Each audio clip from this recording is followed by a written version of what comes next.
জয় হরি বল ভক্ত বন্ধুরা, আশা করি সবাই ভালো আছো। তো অনেক দিন পরে একটু ছোট একটা ভিডিও নিয়ে এসেছি। তো এই ভিডিওটা আমাদের পাড়ারই ভিডিও। তো এখানে রাধাকৃষ্ণ পুজো হয়েছে এবং হরিচাঁদ গুরুচাঁদ ঠাকুরেরও পুজো হয়েছে। তো সেই অনুষ্ঠানে আমরা আমাদের দল নিয়ে এসেছি। তো সেই একটা ছোট ভিডিও তোমাদের সঙ্গে শেয়ার করছি।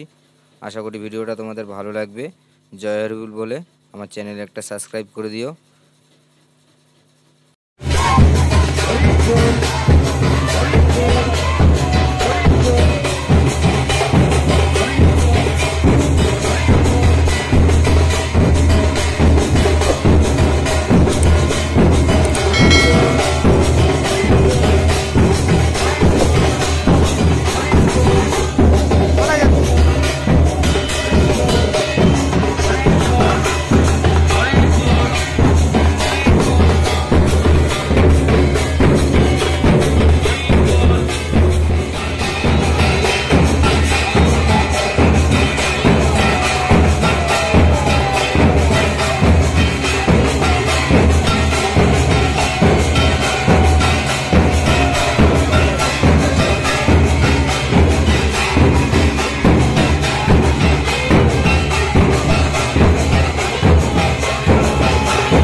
জয় হরি বল। তো আমাদের এই অনুষ্ঠানে খুব আনন্দ হয়েছে। আমাদের পাড়ার মহিলারা সুন্দর ডাঙ্কা বাজিয়েছে, ছোট ছোট বোনেরাও ডাঙ্কা বাজিয়েছে। তো আমাদের অনুষ্ঠানটা খুব ভালো হয়েছে। এই অনুষ্ঠানটা আমাদের কালী মন্দির মাঠে হয়েছে। তো ভিডিওটা কেমন লাগলো অবশ্যই কমেন্টে জানিও। আর জয় হরি বল বলে আমার চ্যানেলে একটা সাবস্ক্রাইব করে দিও।